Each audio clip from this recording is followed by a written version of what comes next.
ACR, Atelier de création radiophonique. De l'un au multiple. Par Pascal Hamel, René Farabet. Empédocle, avec Jean Bollack. Sur les traces d'Empédocle. Texte, Pascal Hamel. Musique, Jean-Yves Bosseur. Traitement de son, Dominique Lambert. Avec François Martouret, Elisabeth Tamaris et Raphaël Gitlis. Avec Patrick Blandin, Grande Galerie de l'Évolution. Jean-François Artero, Pierre Bornard, Françoise Corday, Bertrand Durand, Ferdinand Prévost.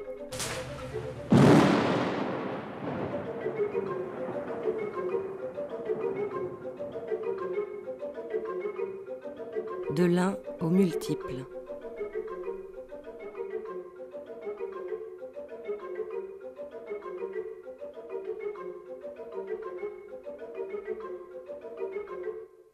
Car autrefois, je fus jeune homme et jeune fille, arbuste et oiseau, et muet poisson de la mer. Voilà. Il y a un mot, là, en grec, c'est « té ». Alors, on peut le dire une fois, deux fois, trois fois, quatre fois, cinq fois, ça totalise. Et ceci, et ceci, et ceci. Et là, tout était. Et alors, à l'intérieur de cette totalité à la fois fermée et ouverte, les termes prennent une signification particulière. Fragment 117. Il y a un mot très important, de dire d'abord une fixation temporelle. Alors, à l'heure où nous sommes, maintenant, j'ai déjà été tout cela.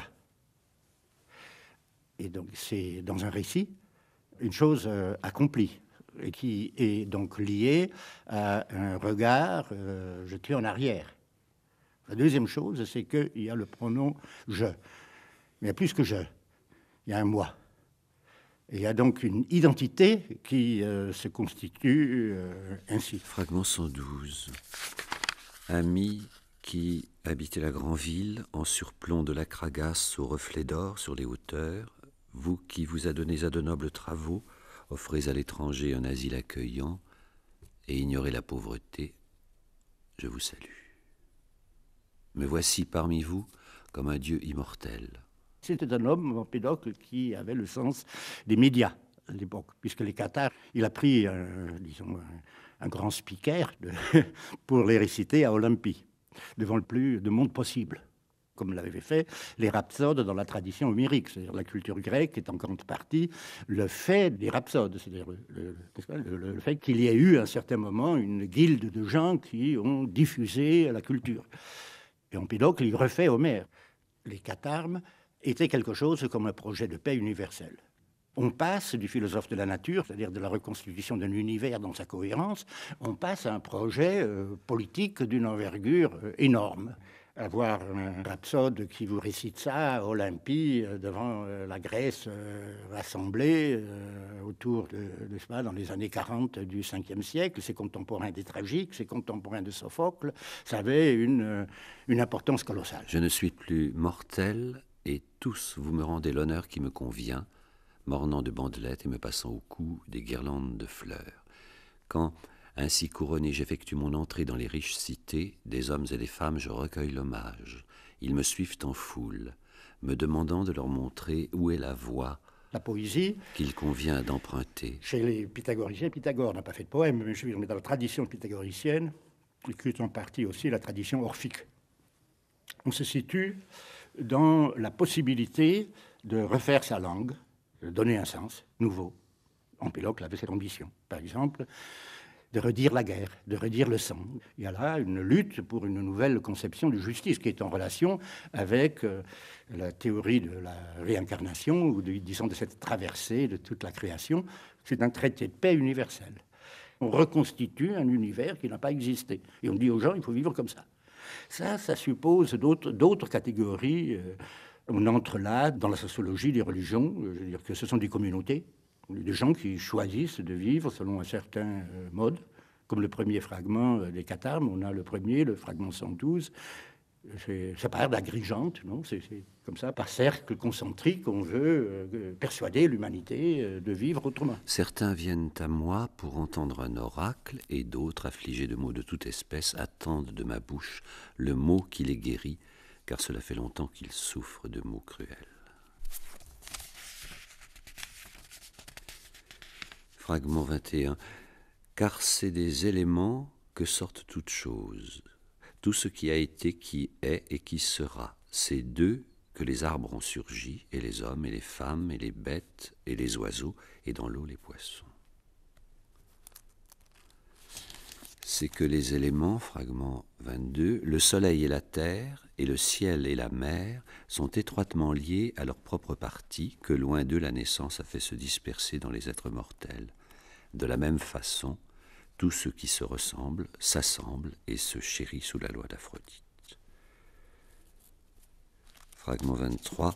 Comme deux peintres, quand ils ornent de couleurs leurs tableaux, ex voto que l'on dépose au temple, en artistes instruits des secrets de leur art, quand de leurs mains prenant les diverses couleurs, ils les marient en de subtiles harmonies, un peu plus de ceci, un peu moins de cela, et de cette matière engendrent à plaisir des formes imitant toutes sortes de choses, des arbres, et créant des hommes et des femmes, des bêtes, des oiseaux, et dans l'eau des poissons, et des dieux jouissant de la longévité et des plus hauts honneurs. Ainsi ne laisse pas l'erreur de ton esprit s'emparer. Ne crois pas que les choses qu'on voit apparaître diverses et en nombre infini chez les mortels proviennent d'ailleurs. Sois-en bien sûr, c'est en effet d'un Dieu que vient l'allégorie que tu as entendue. Joué à Empédocle, sur les traces d'Empédocle, Pascal Hamel, Jean-Yves Bosseur. Fragment 1. Le cosmos. L'univers, la Voie lactée, le soleil. Ramassé en une boule dense, fragment 41, il circule autour du vaste ciel. 44, vers l'Olympe renvoie ses rayons d'un visage exempt de toute crainte. Les 9 planètes, la Terre. 48, la Terre fait la nuit dès lors qu'elle intercepte les rayons du soleil. La Lune. 45, autour de la Terre, une lumière d'emprunt et toute ronde tourne. 46, tout comme la trace de la roue qui, tangente au moyeu, tourne, ainsi elle frôle le sommet. 43, recevant la lumière, le globe grand et large de la Lune se retourne bientôt pour atteindre en courant le ciel.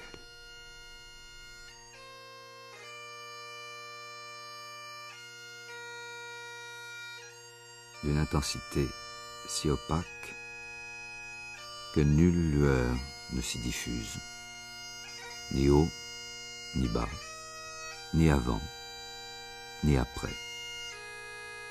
Non éternelle pourtant, ni même illimitée. Seule fulgure l'expansion inapaisée, inapaisable, d'où pulse, tels 1000 milliards de soleils, la lumière originelle.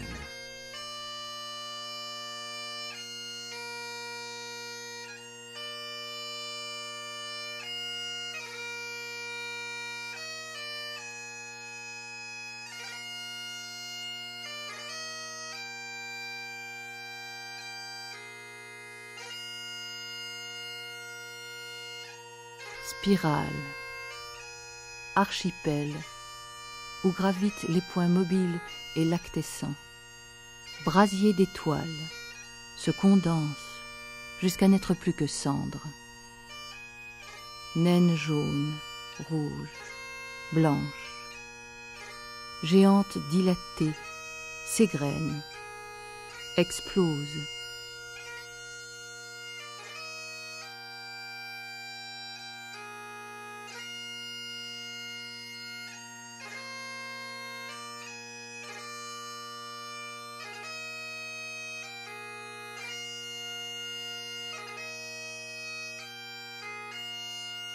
Périssable, semblable à 1000 autres. Cœur stellaire roule, tournoie au sein des nasses, sphère à l'orbe pur qui expulse les ténèbres, révèle la multiplicité offerte dans l'airain de son ellipse.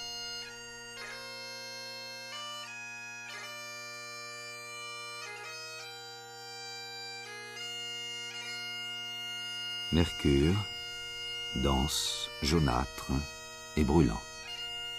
Vénus, brillante au pôle. La Terre, au destin singulier. Mars, nacelle phosphorescente. Jupiter, l'hydre couronné.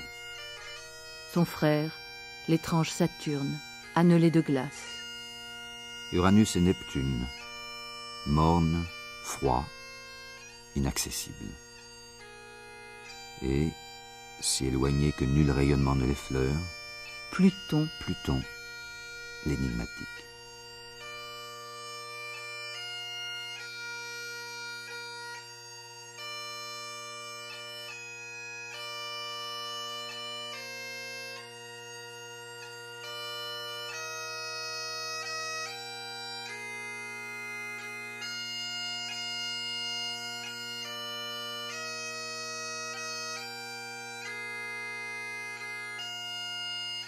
boule de lave, happe, engloutit, dévore les corps célestes.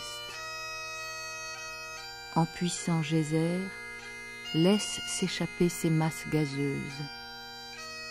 Dense atmosphère, pluie diluvienne, d'où s'épandra l'océan. Source, mesure et condition de toute vie.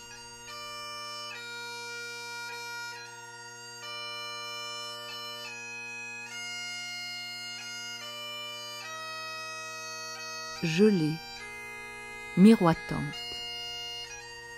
suspend son reflet au plus loin du moyeu de la terre. Morte disparue, qui, dans l'éblouissement de ses phases, sans cesse croît et décroît, exulte et renaît.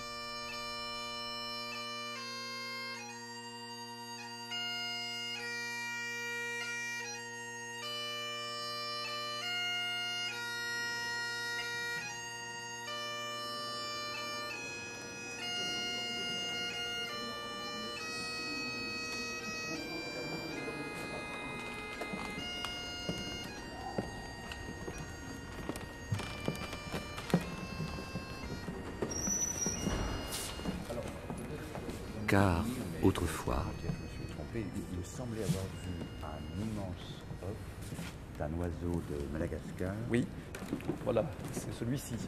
Voilà. C'est l'œuf des Piornis. Mais ça, c'est vrai que quand on voit cet œuf, qu'il faille imaginer l'animal, c'était, je crois qu'on l'appelait l'oiseau éléphant ou l'oiseau girafe, quelque chose comme ça, parce que ça exigeait une taille tout à fait considérable.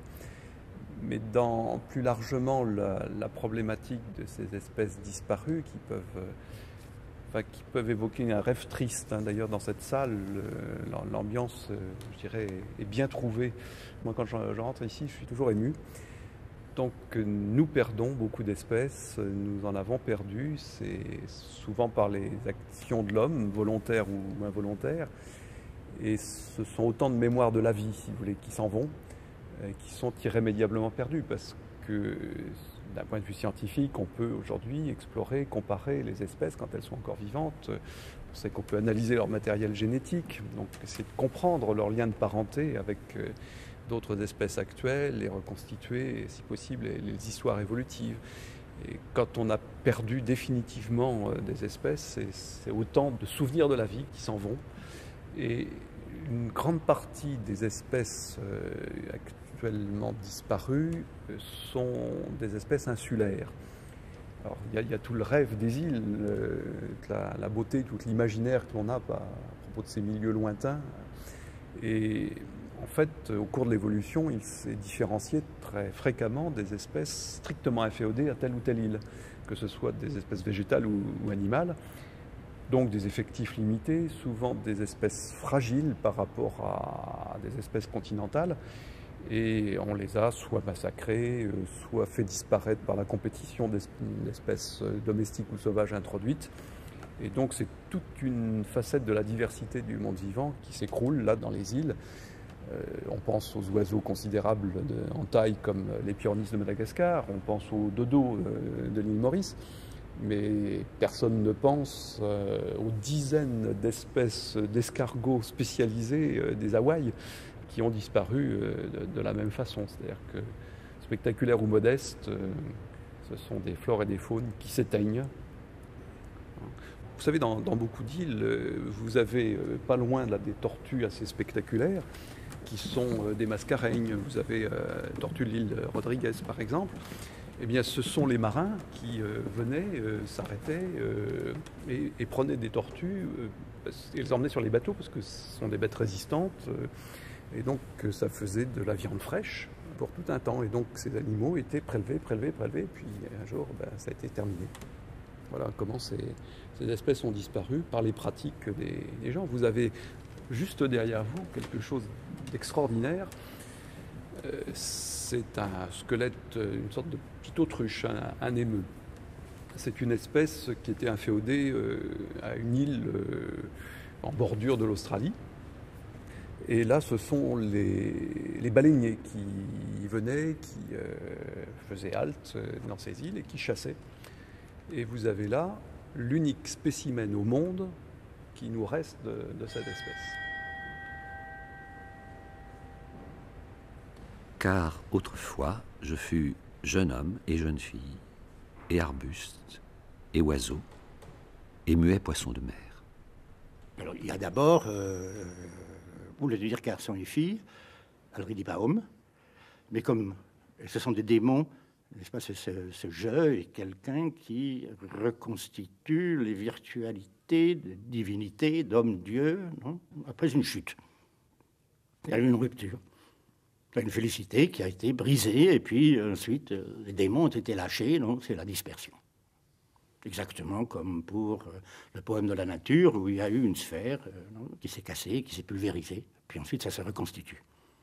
Donc on est sur le chemin de quelque chose qui se reconstitue.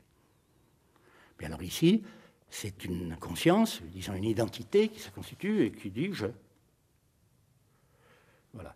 Parce qu'il y a une enceinte. Et alors ce jeu, qui n'est pas n'importe quel jeu, puisqu'il a déjà été ceci et ceci et ceci et ceci. C'est un drôle extraordinaire, cette enceinte du ego, non, ça se dit ego en grec, qui dit « j'ai été tout ça ». Alors, il ne peut pas dire homme, il faut les deux sexes. Et deuxièmement, il faut les deux sexes au moment de la floraison, du devenir, c'est-à-dire de la force génétique. Qu'on dit couros et couret, on dit garçon et fille et non pas homme et femme. Et alors, si on a dit ça, il faut aussi comprendre pourquoi on dit pour les arbres, tamnos, qui est une espèce d'arbuste, mais c'est peut-être quelque chose beaucoup plus près aussi de la pure, du végétal dans sa croissance. Il est question là de saisir un secret de la nature. Donc il dit plus que dire qu'il a déjà été arbuste, etc. Il dit quelque chose. Le mot tamnos, qu'on peut étymologiser, ce que les Grecs appellent étymologisent, c'est-à-dire que c'est les figures étymologiques. Alors, pour dire ce que c'est qu'un arbre, il faut le dire comme ça, pour que l'essence de l'arbre, ou disons en relation avec la cohérence du tout, soit présente dans cette translucidité verbale. Et ces mots-là sont choisis comme ça. Alors on passe des plantes aux oiseaux, dans une logique. Il y a les volatiles, là, l'air. Naturellement, si on veut, on peut trouver les éléments. C'est la terre, et la germination, la fécondité de la terre, et puis ensuite les airs, cette liberté de l'oiseau. Puis après, il y a les poissons. Ictus, je veux dire, c'est le mot pour poisson, mais il y a des épithètes. Et alors, il y a mouvement. Et ces épithètes sont difficiles à interpréter. Alors, il y a un mot qui veut dire, c'est exhalos, c'est le mot grec, c'est ça s'interprète, c'est ce qui sort de la mer. Alors, on peut dire comme un dauphin qui, de temps en temps, fait des sauts, qui bondit, etc. Mais pas du tout. C'est un mouvement du poisson qui est à l'origine. Parce que ça, nous le savons par ailleurs, puisqu'il y a eu des poissons avant les hommes. Et chez Anaximandre aussi, et dans toutes les spéculations cosmo et zoogoniques, il y a eu les poissons. C'est toute la création à rebours. Et quand il a dit garçon et fille, c'était un aboutissement, ça il a été à la fin. Alors ce poisson, il est sorti de la mer, sorti de l'eau. Ce qui était un acte extraordinaire, puisqu'il n'y avait d'abord que des poissons. Les savants du 19e siècle, quand ils ont découvert...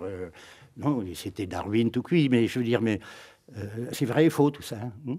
Naturellement, ils avaient... C'est la spéculation aussi. Des naturalistes aussi. Il y avait des gens qui avaient émis des hypothèses sur l'origine du vivant, à partir de l'eau. Dans une des citations, il y a le mot emporos qui veut dire qui marche, qui sait marcher. Donc j'ai été un poisson qui est sorti de l'eau et qui a commencé à marcher sur la terre. C'est la Cante. C'est la Cante. Oui. Ce qu'il y a de fascinant dans cette espèce, quand vous regardez ça, vous plongez des centaines de millions d'années en arrière, puisque l'extraordinaire surprise qu'a été la découverte de cet animal, c'est qu'on trouvait là, vivant, en chair et en os, une espèce ressemblant à s'y tromper avec des fossiles de cette période préparant ce qu'on a appelé, de façon un petit peu poétique, si on veut, la sortie des eaux. Et pourquoi? Parce que ces animaux, si vous regardez leurs nageoires, vous voyez qu'elles ont un axe, un peu comme des bras très courts. Et quand on étudie le squelette, on s'aperçoit que les os à l'intérieur sont disposés selon le même plan que les os de notre bras, par exemple, ou d'une façon plus générale, le membre des vertébrés à pattes, à la différence des poissons classiques. Ces animaux, quand on les connaissait à l'état fossile et compte tenu de la période à laquelle ils existaient, donnent une image de ce qu'ont pu être des animaux préparant, enfin capables ultérieurement de conquérir l'espace terrestre. Alors c'est compliqué parce que sortir de l'eau, c'est respirer dans l'air, c'est se nourrir autrement, c'est ne plus avoir la poussée d'Archimède pour vous soutenir, donc ça pose des problèmes d'appui sur le sol. Mais ce qui a paru extrêmement important dans ces animaux, les fossiles de type sélacanthe, c'est qu'ils nous donnaient en tout cas une image des structures anatomiques qui pouvaient préparer, si vous voulez, les adaptations à la vie terrestre. Fragment 2. La terre. L'océan. Et puis la mer, aux vagues écumantes. Fragment 38. 55. La mer, sueur de la terre. Le volcan. 52. Il est beaucoup de feu qui brûle sous le sol. Les nuages. L'air, 148, 150. Assembleur de nuées. La banquise. La montagne. Le fleuve. 94. Et la noirceur du fond du fleuve vient de l'ombre. La forêt. Le désert.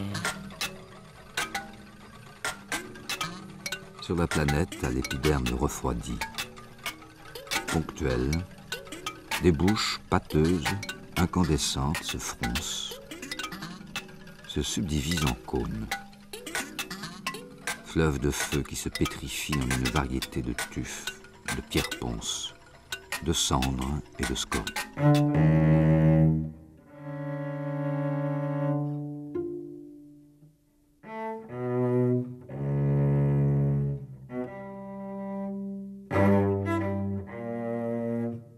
Plaques visqueuses s'éloignent les unes des autres, s'infléchissent contre l'hypothétique bombement déclive.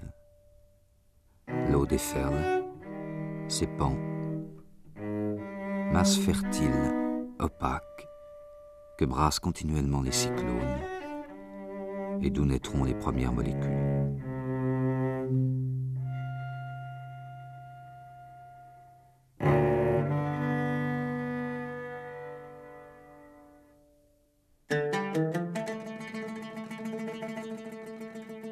Colonne d'air chaud s'élève, Colonne d'air chaud, s'agglomère, nasse boursouflée, étincelante, houle, tulle, duvet, esquisse dans le ciel.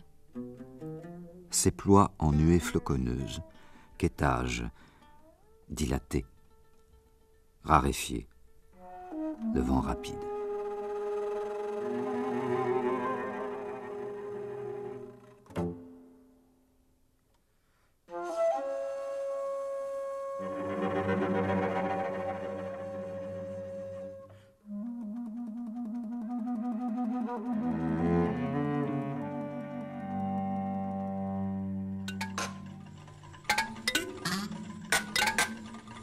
Lente collision, caracole des profondeurs, se chevauchent, s'érigent en massifs pyramidaux et acérés, qu'érodent, poussière des cimes, roches qui s'effritent, boue fertilisant la plaine, neige, vent, trombe et cataracte.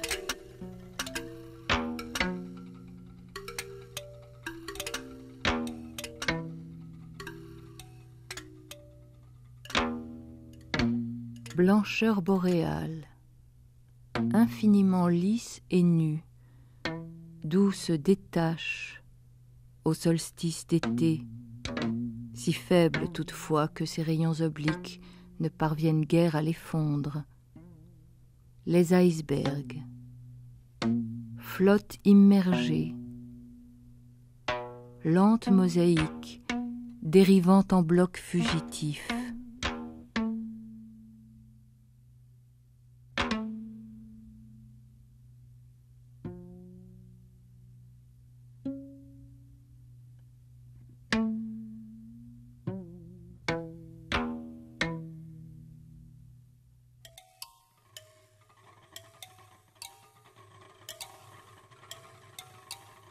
Pillard des montagnes roule, s'enfle,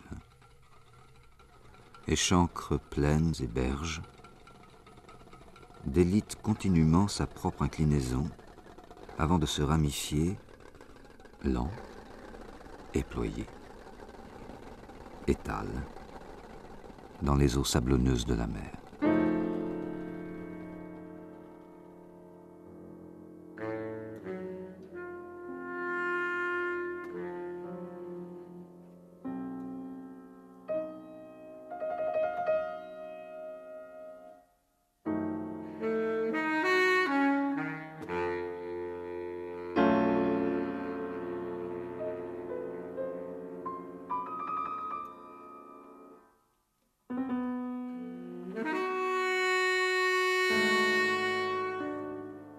Fourrure, recouvrant peu à peu les terres émergées, peigne dru aux feuilles persistantes, s'étire, progresse en bataillons épars, sombres porteurs de cônes, annonçant la volupté gracile et chatoyante de l'univers floral.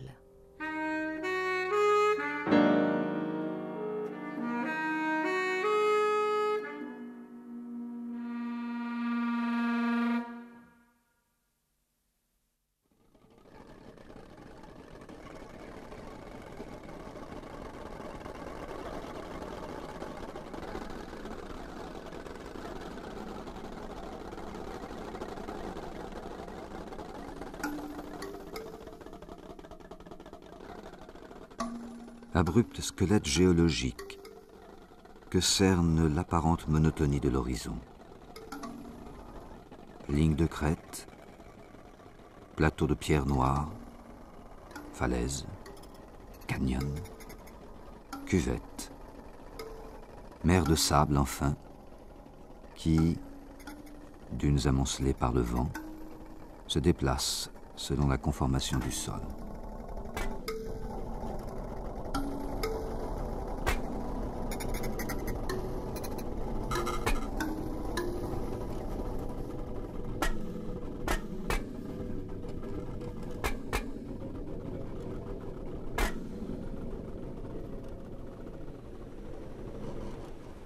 Il faut regarder la planète comme un système avec les roches, on appelle la lithosphère, l'atmosphère qui enveloppe le tout, l'hydrosphère, donc les masses aquatiques et la biosphère à l'interface de tout ça.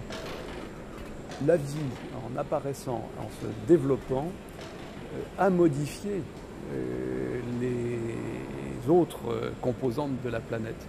L'atmosphère a chimiquement évolué de façon considérable avec l'activité des êtres vivants et en particulier avec l'apparition de la photosynthèse et donc la libération d'oxygène. Et probablement que certains aspects fondamentaux de l'évolution n'ont pu se dérouler qu'une fois ces premiers changements mis en place. Donc déjà, interaction avec l'atmosphère, avec bien entendu l'environnement aquatique aussi, où les êtres vivants commençaient par se développer. Mais on imagine moins facilement que les roches sont extrêmement dépendantes dans leur histoire aussi du monde vivant. Pensez à toutes les roches bourrées de fossiles. Elles sont très très largement composées de produits issus de l'activité vivante. Et alors, certaines roches sédimentaires, elles sont très anciennes, elles ont été reprises dans les mouvements de l'écorce terrestre, reprises dans des montagnes, transformées, cuites. Bon. Mais elles ont existé en particulier par de l'activité biologique. Donc nous avons, nous les êtres vivants, nous avons façonné le visage de la planète, y compris dans celui de la lithosphère. On peut voir maintenant la Terre comme vraiment un système dynamique où interfèrent sans arrêt depuis les origines les phénomènes physiques et biologiques. Et si la vie s'est diversifiée sous l'action des conditions de son environnement, conditions physiques, conditions chimiques, elle a elle-même contribué à modifier ses propres conditions de vie. La vie a changé, notamment sous l'influence de la vie. Fragment 3, le minéral, le granit, le calcaire, le marbre, les cristaux. 56, le sel cristallisa sous le choc des rayons. L'or, le mercure, la houille, le sable.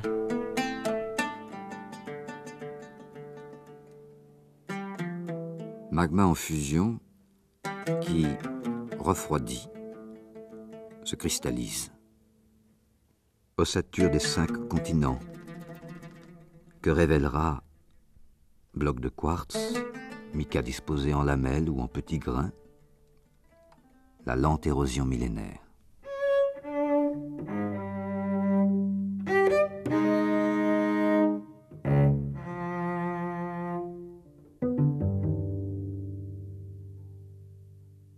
Glaciers, vents, fleuves pulvérisent d'énormes quantités de particules, les sédimentent. Strates dans l'océan, couches poreuses étendues, boucliers aux failles, blanches falaises crayeuses se subdivisant.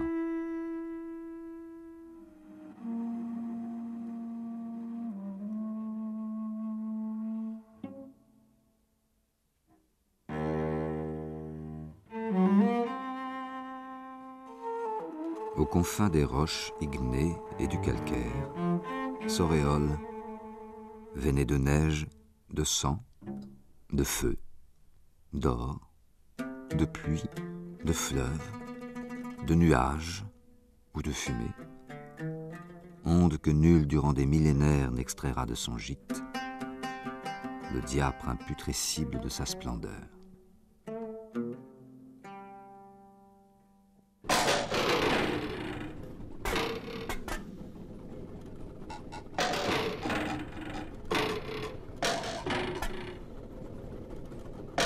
Translucide au prisme,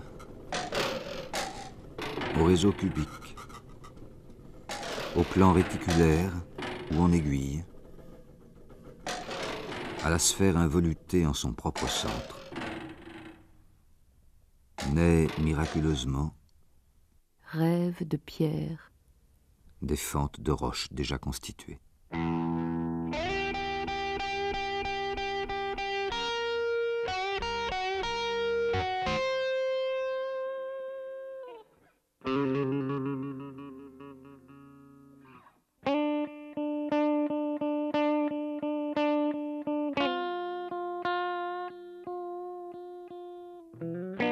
Filon recelant le dépôt d'un éclat métallique, mêlé, impur, diffus ou en pépite, limon virginal exhalé, et si rare, si ductile, si malléable dans les quartz, qu'il en est énigmatique.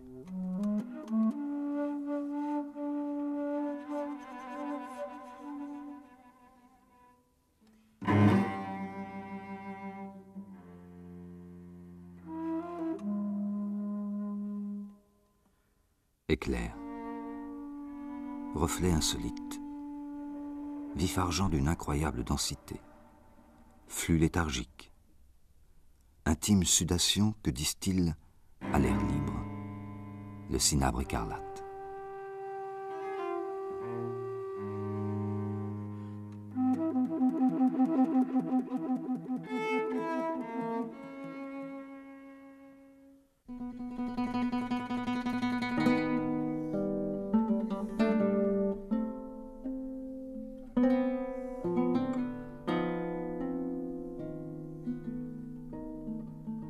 Vestige du manteau végétal, fossile à facettes, noir décombre combustible, où alternent les schistes feuilletés, leur brillance sèche ou grasse, et le rayonnement compact de ses veines.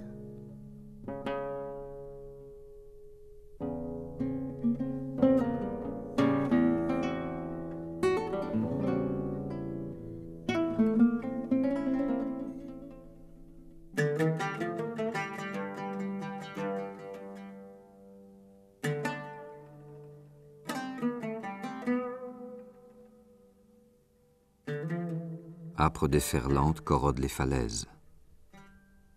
Ressac. Perpétuel devenir qui, flux, reflux, amplitude des roulis, se désagrège en grains légers, ronds, uniformes et très luisants.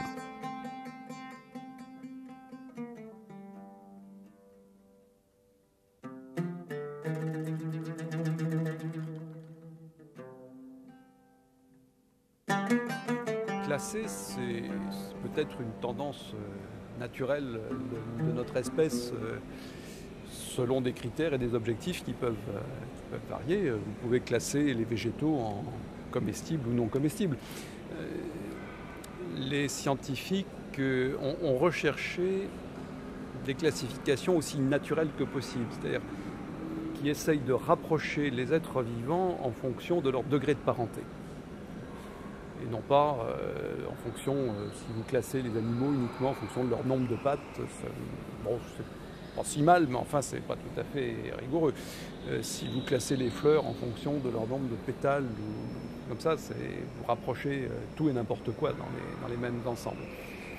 Donc, essayez de se rapprocher, au fond, d'une meilleure connaissance de la parenté, et donc en fait de l'histoire évolutive des groupes. Alors, de nombreuses méthodes sont utilisées. Vous avez bien sûr, comme toujours, les comparaisons anatomiques et morphologiques qui permettent déjà de faire des rapprochements. Mais la nature tend des pièges. Et parfois, on risquerait de rapprocher des choses qui, en fait, sont de lointaines parentés. Et on est aidé aujourd'hui par les techniques de la biologie moléculaire, de la génétique moléculaire, qui permettent de comparer de plus en plus directement donc le patrimoine génétique. Et ça conduit à des surprises et à des restructurations de nos idées. Vous apercevez là-bas, dans cette vitrine, l'ensemble de ce qu'on appelle les eucaryotes. Ce sont les organismes qui ont un noyau structuré et enveloppé d'une membrane à l'intérieur des cellules. Et ces eucaryotes, vous avez bien vers le bout là-bas, vous apercevez un champignon et puis une petite silhouette humaine. Ce sont les deux plus proches parents à cette échelle d'analyse. Nous sommes, nous, les animaux, symbolisés ici par l'homme, nous sommes les plus proches parents des champignons, qui sont plus proches de nous qu'ils ne le sont, par exemple, des fougères. Qu'est-ce qu'on appelle végétal? D'abord, on appelle végétal des algues, des mousses, des champignons, les plantes à fleurs, des fougères. Si vous regardez ce diagramme, vous percevrez que par exemple vers le haut, là, vous apercevez une algue rouge, rosâtre, donc c'est un végétal si l'on veut, mais voyez qu'il est sur un rameau qui remonte assez loin par rapport à ceux qui portent les algues brunes, que vous apercevez un petit peu plus loin, brun verdâtre, et encore plus éloignés, les végétaux symbolisés ici par une fougère, et puis donc les champignons très proches des animaux. Donc en fait, ces analyses des parentés par les méthodes moléculaires, on fait éclater la notion de végétal.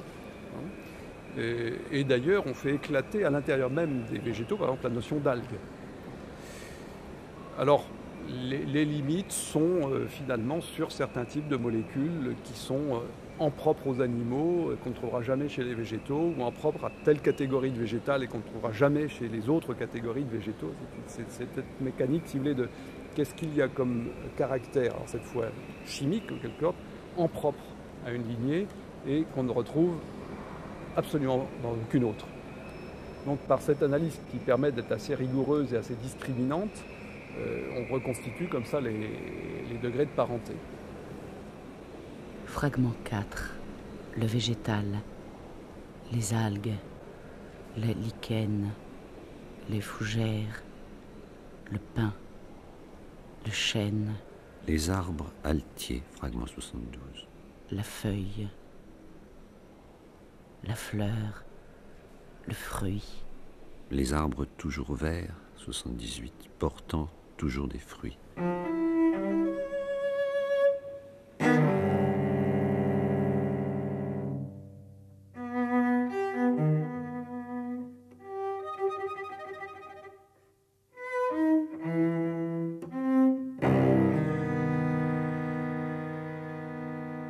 Nasse d'étoiles, de demi-lune, de rosaces et d'arabesques. Flotte. Amphibie au filament. Jonchée hybride. Rame. Rame. Envahissent progressivement les mers.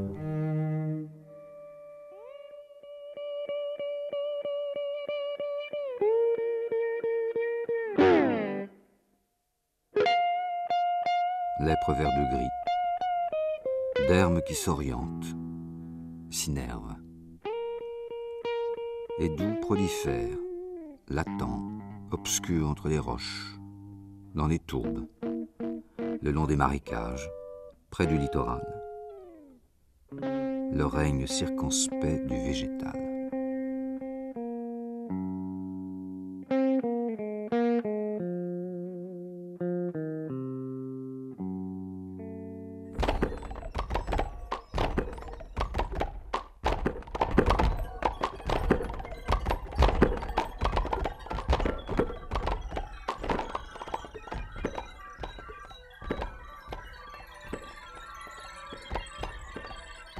Polypes éployés entre terre et ciel.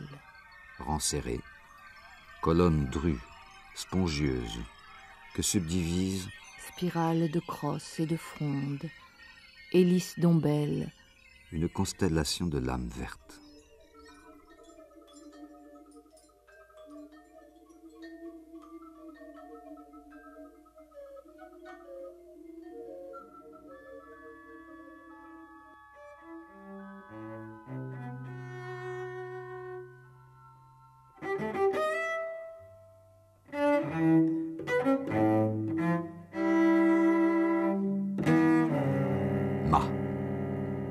Couronne aux effluves, étale, aérien, persistant, ses hampes exaucées, ses aiguilles, ses cônes qui, une fois fécondés, s'inclinent, délivrent leur cargaison.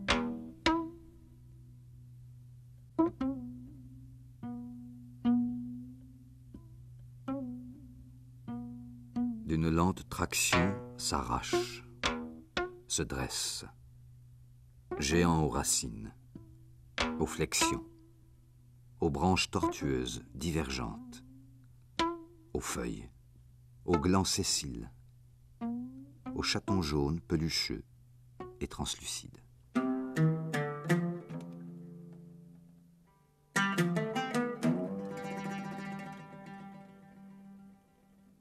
À l'aiguille enroulée succède l'ombrelle, flamme pointue, entière, dentelée ou ramifiée, qui, portant sa charpente en elle-même, ne claque pas au vent. Libre, étendu sous la main ordonnante du soleil.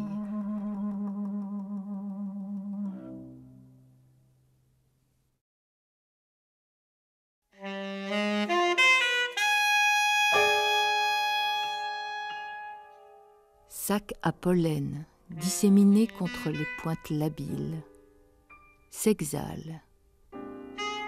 Stigmate, réceptacle fécond, mortel suspendu, en croix et faisceau, cornet et coupole.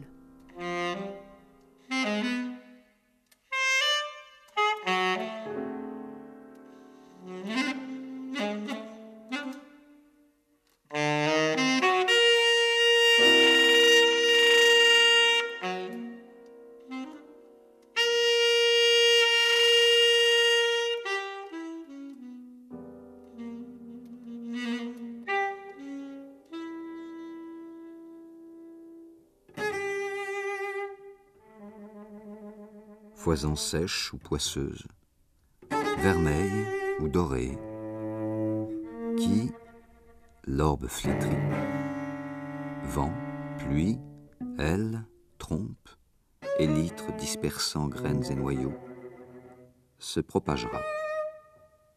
Humus inlassable, actif.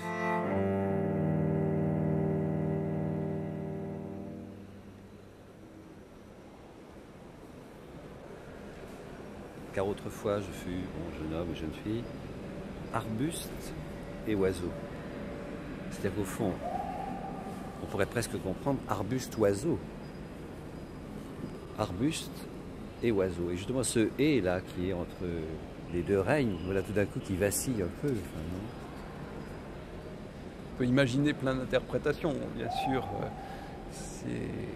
Le « et » peut vouloir dire qu'effectivement l'homme s'identifie à l'ensemble de la vie, symbolisé à la fois par la plante et l'animal. C'est une sorte de vision intégrée du monde vivant.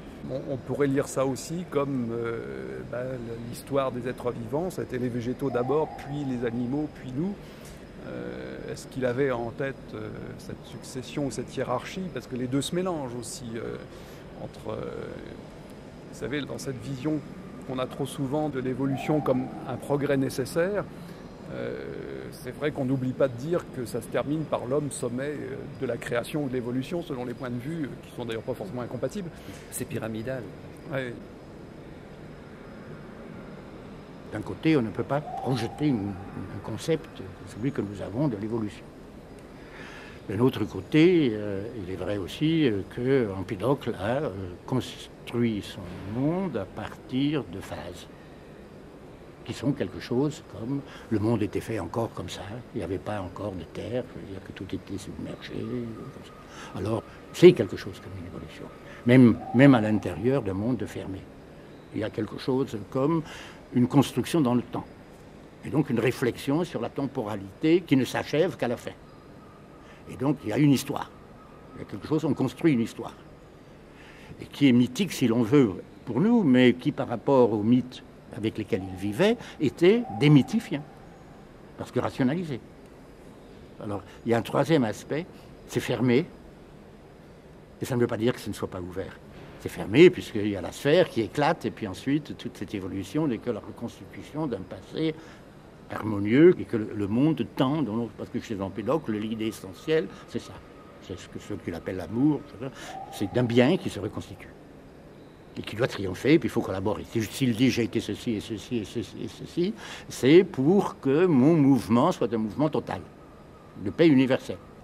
Mais, vous voyez, ça c'est l'aspect fermeture, mais il y a l'aspect ouverture aussi, où je dis, je construis quand même un monde, je dis à ce moment-là, il n'y avait que, il n'y avait que.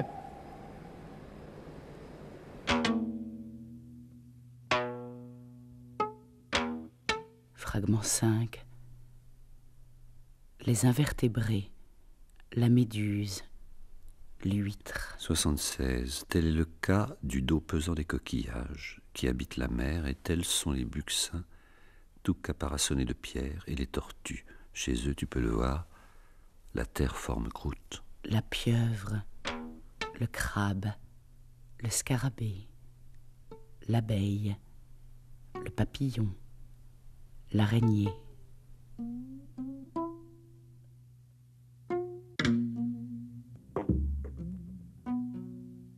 rayonne, propulsive, ondoyante, ombrelle d'opale, cloche aux tubes, replis et tentacules, reine mortuaire aux diapres jaunes, vert, mauve, niel ou argent.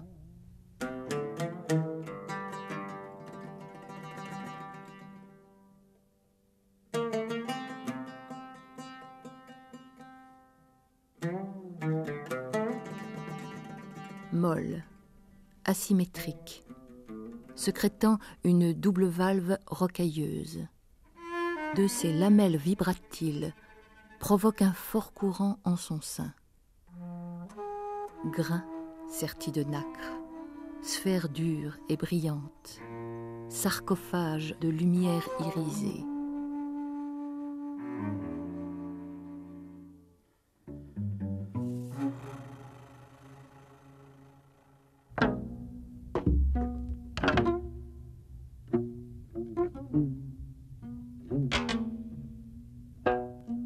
Nue, gélatineuse, la tête, sac ovoïde, l'œil développé sur un socle, la bouche invisible entre les tentacules armés de ventouses. Recul par spasme, redoutable nyctalope, écumant les barrières de récifs ou les bas-fonds.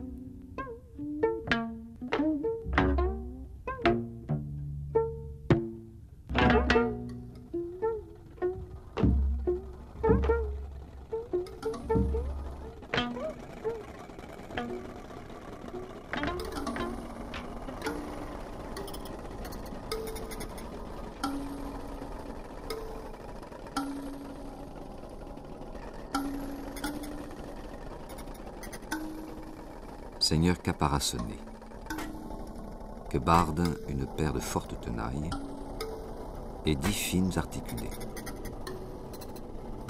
Vigilie mobile. Gîte au jusant, sous les roches, entre les pierres, dans les trous d'eau. Fossile vivant, mi-terrestre, mi-aquatique.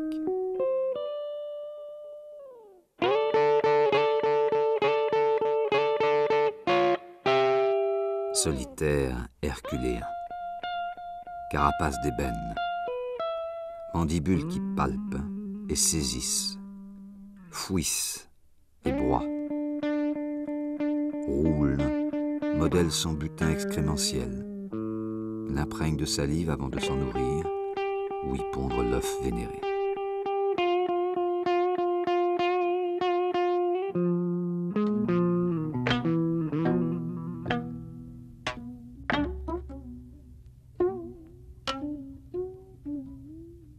Folle active, de sa brosse ventrale aux poils drus et gluants, amasse le pollen, s'enivre, s'extasie, le mélange au nectar, butin précaire, cargaison fructueuse pour la ruche aux cellules hexagonales.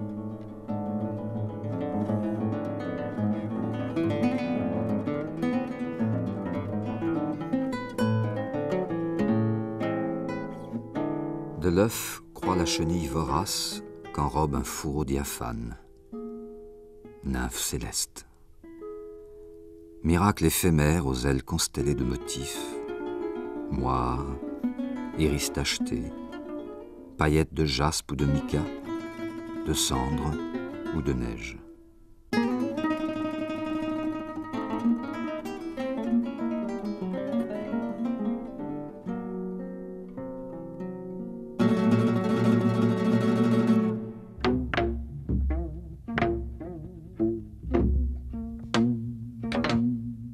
Fil de soie, poisseux entre deux branches, qui déroulé, tressé, ourdi sous ses pattes graciles, circonscrit l'espace.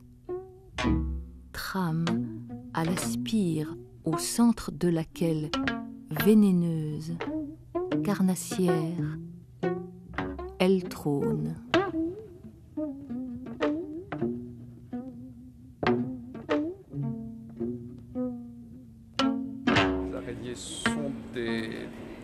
sont des animaux dont les origines, en termes d'évolution, sont anciennes. On trouve en tout cas des arachnides dès le primaire. Donc il y a pas mal de centaines de millions d'années, là encore.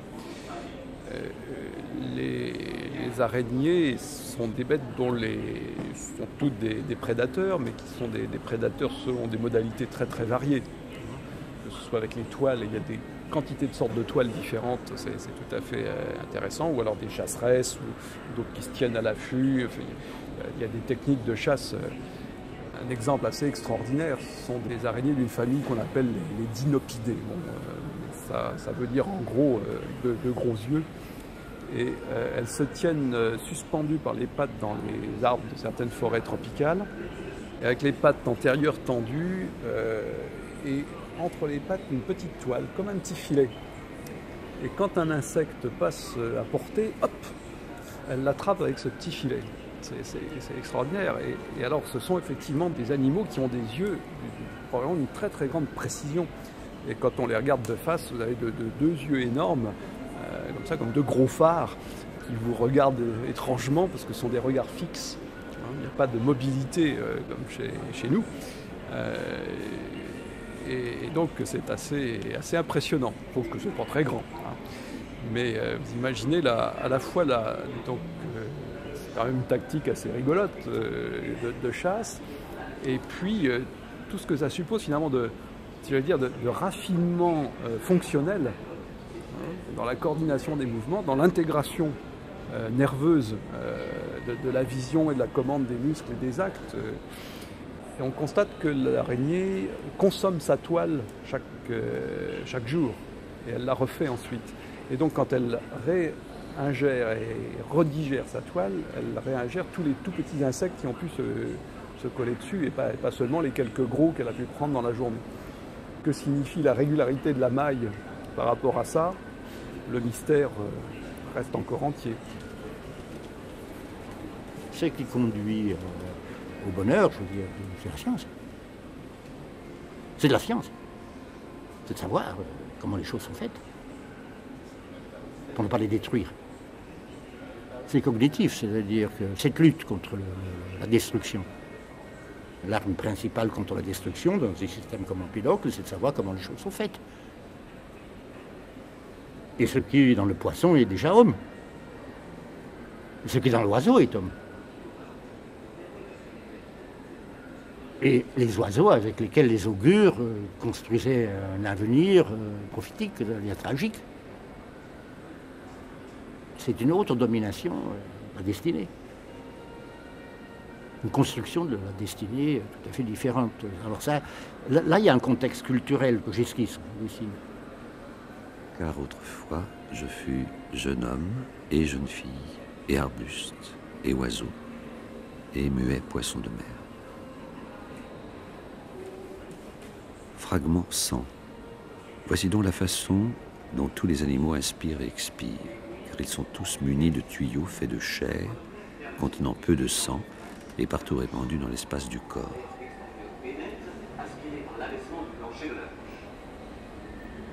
Les poumons élastiques expulsent l'air à travers la glotte qui s'est ouverte, tandis que l'air extérieur continue d'entrer.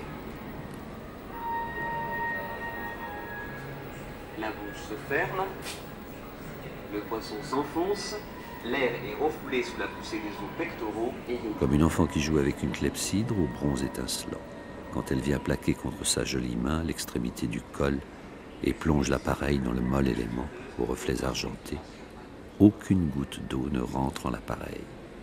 Mais la masse de l'air, pesant de l'intérieur sur les trous resserrés, repousse l'eau et la maintient à l'extérieur, jusqu'à laisser un fort courant y pénétrer. La vie s'est certainement constituée, développée très très longuement en fait dans le milieu aquatique, en particulier dans le milieu marin. Et donc les échanges concernant les gaz, donc l'oxygène, le gaz carbonique, concernent ces gaz sous forme dissoute. Et donc il s'agit de quelque sorte d'exposer plutôt vers l'extérieur, ou enfin de mettre en contact avec l'eau des surfaces où ces gaz puissent passer de l'eau environnante au système interne de l'organisme. Alors vous avez, si vous regardiez la diversité de ce qu'on appelle des branchies dans le monde animal, dans les espèces marines, c'est fascinant, la diversité des formes ou des dispositifs anatomiques qui mettent en contact la plus grande surface possible de tissu avec l'eau. Lorsque les organismes ont progressivement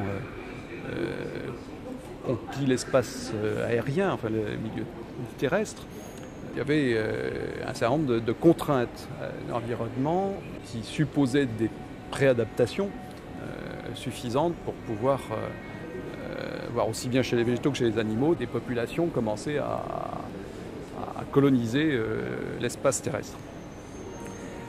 Alors, il est vraisemblable que les premiers organismes animaux qui ont fait cela vont rester très fondamentalement aquatiques. Souvent, on s'appuie, mais c'est un peu une transposition, c'est pas une garantie dans l'ordre des processus. On s'appuie sur l'exemple des batraciens actuels qui sont à la fois aquatiques et terrestres, et dont d'ailleurs les larves respirent avec des branchies. Et les adultes, finalement, les crapauds ou les grenouilles, directement, par contact avec l'atmosphère, sur des surfaces très humides. Les appareils respiratoires sont très très modestes. Alors le poumon ou les poumons sont des organes internes et qui doivent en même temps offrir la plus grande surface possible de contact. Quand on regarde la structure du poumon des mammifères, par exemple, on se rend compte par emboîtement successif, l'ampleur de la surface. Si on étendait ça de façon plane, ça offrirait des surfaces tout à fait importantes.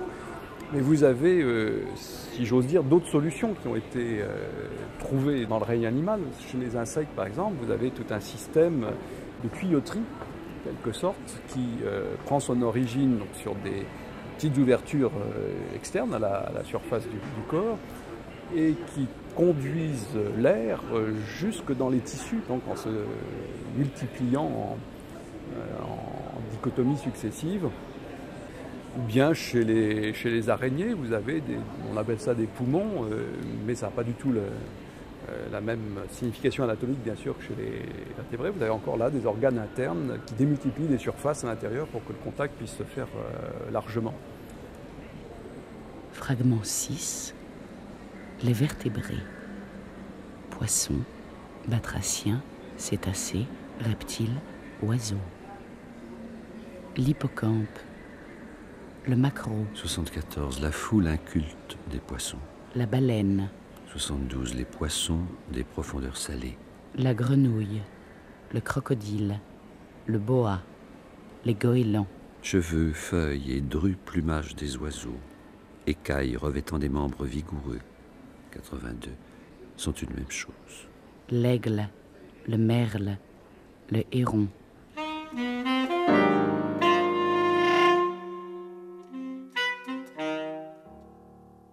Lilliput des prairies nautiques, piaf, se cabre, s'ébroue, laisse la femelle déverser ses œufs dans la poche incubatrice dont il expulse, 2 mois plus tard, éreinté, fourbu, sa paradoxale progéniture.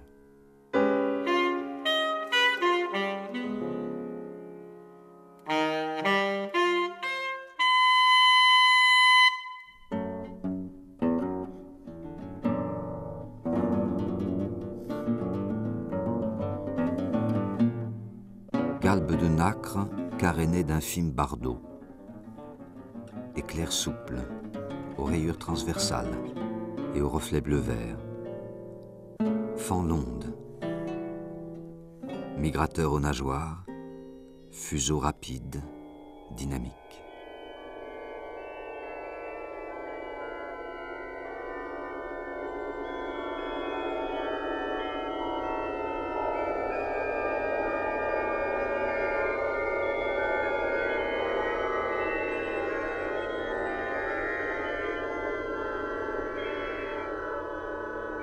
Île au bernacle, moissonne la mer. Bannière titanesque de sa queue, colonnes de vapeur qui hantent les trois océans. Têtes cannelées, mâchoires à gouffres, obscures nasses de lames cornées et flexibles filtrant le plancton.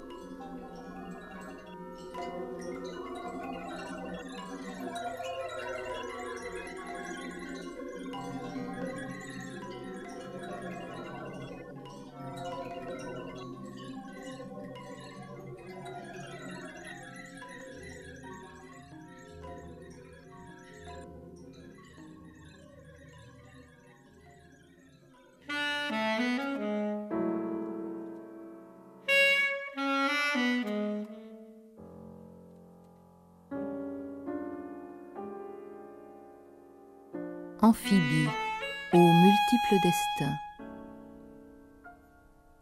L'œil d'obsidienne, le dos vert, émaillé d'or ou d'argent, les larges cuisses serties de palmes visqueuses, coas, gorge ballon, lune aux sentes et aux marécages, aux tourbes et aux rives.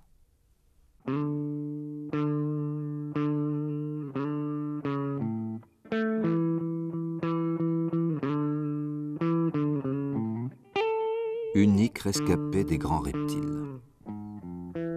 Tronc aux mâchoires puissantes, aux dents coniques, à l'œil mi-clos, à l'écorce squameuse et boursouflée que prolonge une crête feuillue. Vagie, immobile au sein des alluvions fluviales.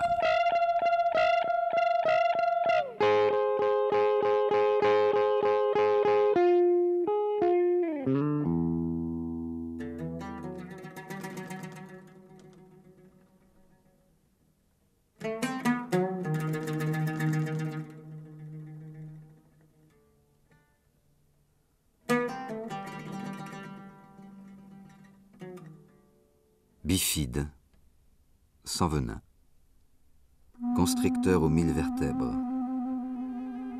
étreint sa proie dans les replis de ses anneaux musculeux et bigarré, n'ingurgite, repu, silencieux, alangui.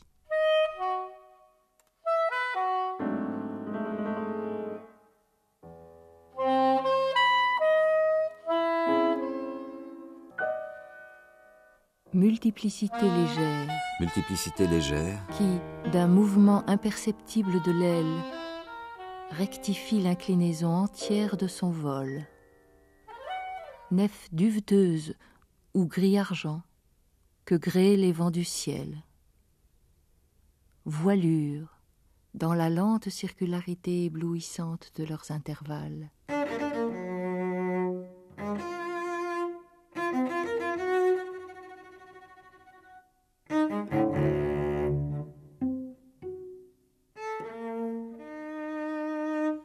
Inaccessible, austère, plane, scrute, dérive, quadrangulaire emplumé jusqu'à la naissance du bec crochu et des serres, pierre fuselée, choix sur sa cible qui jamais ne lui échappe.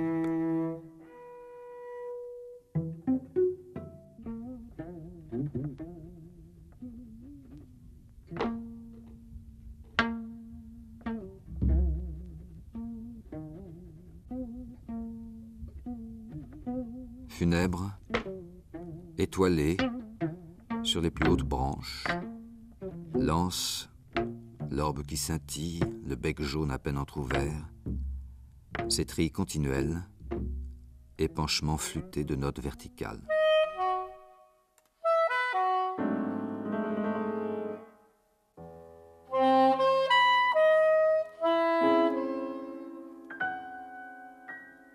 Guetteur aux échasses, se pétrifie, filiforme, à la houppe, aux sourcils noirs, à l'œil fugace, au long cou sinueux, au tranchoir pointu, décoche en algarade, claque, harponne dans les eaux peu profondes.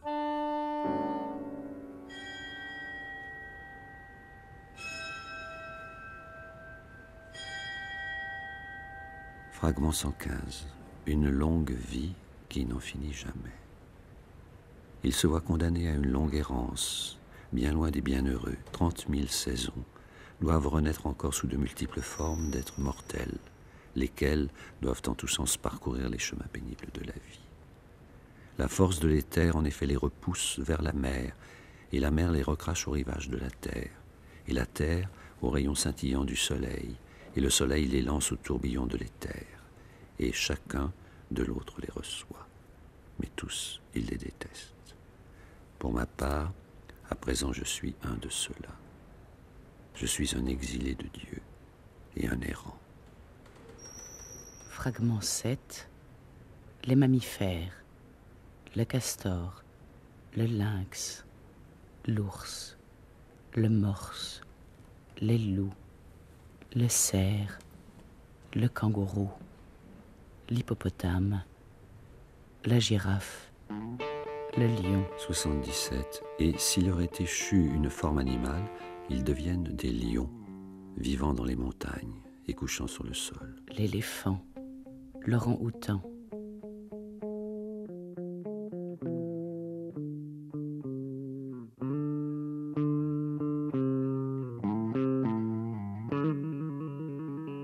avisé, industrieux, aux fortes incisives, taille rondin et traverse, pieux et baguette, échafaude, digue et canot. Aménage des galeries qui plongent obliquement sous l'eau, creuse son terrier au sein d'une hutte de boue et de branchages, grenier d'écorce sous la glace.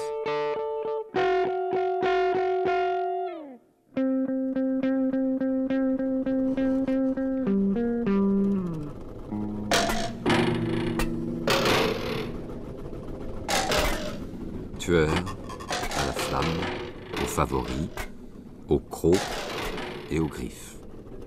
Bondit, frappe, égorge sa proie d'un coup de dent, se réfugie dans les grands arbres ou sur les roches escarpées, n'évite ni les bosquets ni les marécages, nage si nécessaire.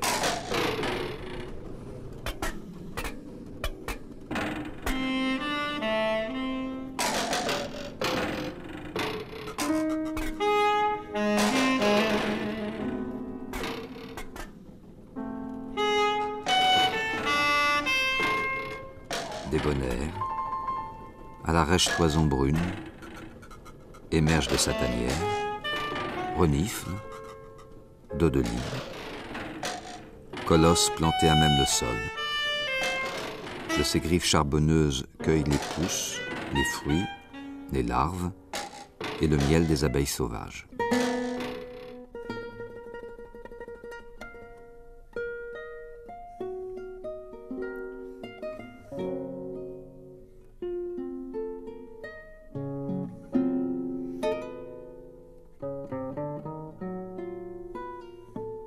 Géant qui aboie ou mugit, fusiforme graisseux, à la peau nue et aux canines sans cesse croissantes. Pioche, laboure l'océan glacial, partie tendre se détachant des valves et des coquilles, des arêtes et des étoiles de mer.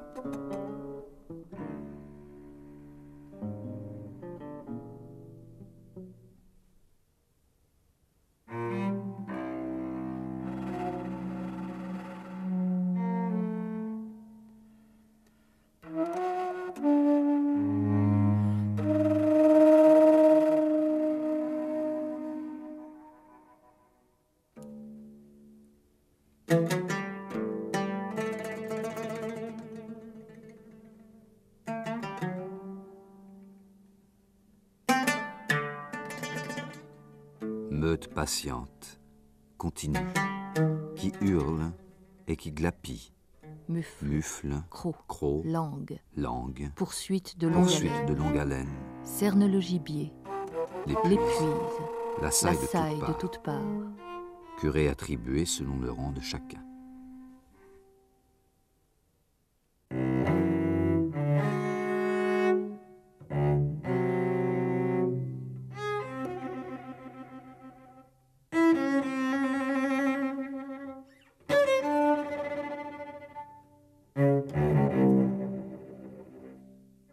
À l'apogée de l'âge mûr, bois s'accroissant à chaque printemps d'un andouiller, d'une chevillure ou d'un espoir, une fois achevée la chute du velours souple et velu qui les recouvre, se ramifient 24 corps, dont les pointes hérissées formeront couronne.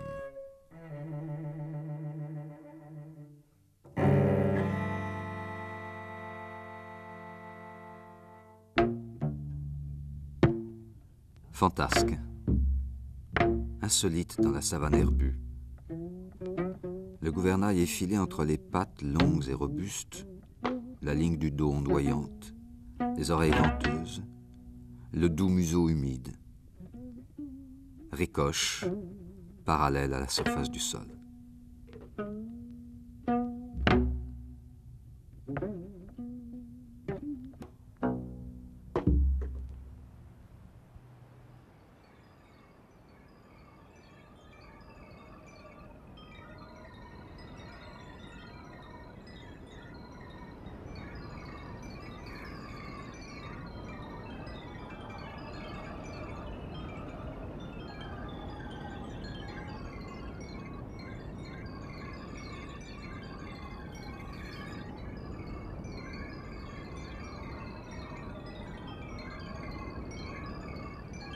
Îlot d'argile au milieu du fleuve. Sous-marin poussif, à la gueule béante et aux dents écartées. Émerge du limon, se hisse sur la berge crépusculaire, engloutit des racines, des plantes aquatiques, des joncs et des tombereaux d'herbes.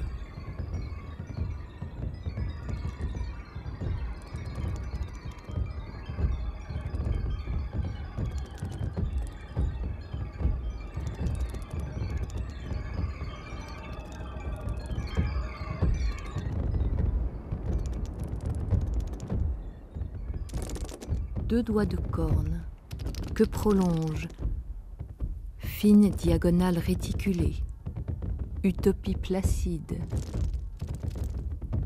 Une nasse à large maille, d'où oscille un cou interminable. Des yeux frangés de cils, de petites cornes surmontées d'une touffe.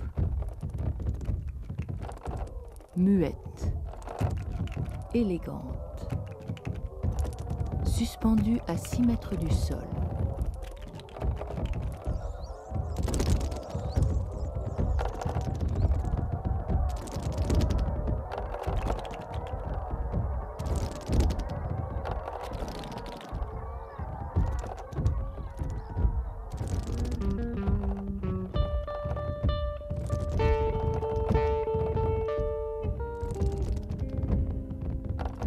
Repu, inoffensif, à l'ombre du baobab. Chasseur nocturne, à la tête massive, à la crinière Isabelle, à la joue ensommeillée qu'agacent les mouches. Se redresse, rugit de satisfaction. Tonnerre, croc luisant au cœur de la fournaise.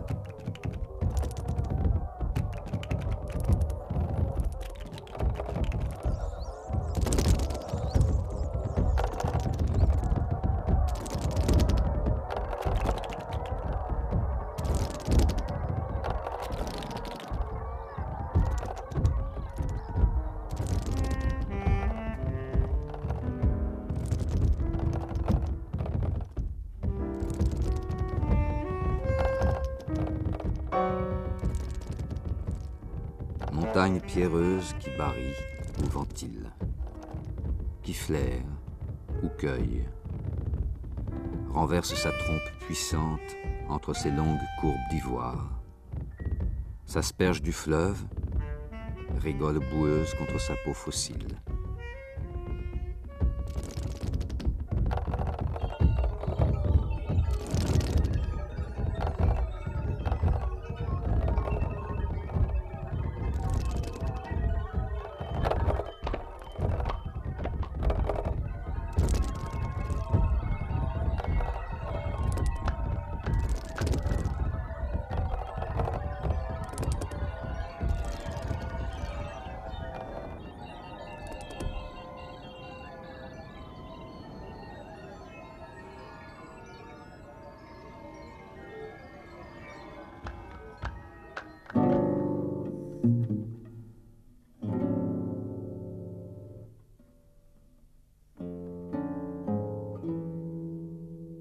la face nue, le nez camard, le large pli de la bouche, le torse roux à l'épiderme bleu-noir. Gîte la nuit au faîte des grands arbres tropicaux, demeure sans cesse renouvelée, solitaire errant, où lui l'aube du regard.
ACR, Atelier de création radiophonique.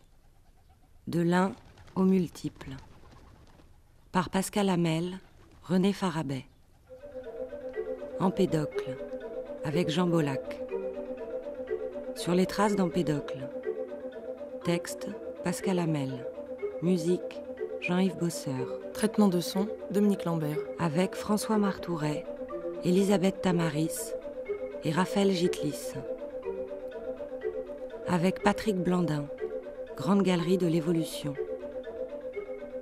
Jean-François Artero, Pierre Bornard, Françoise Corday, Bertrand Durand, Ferdinand Prévost.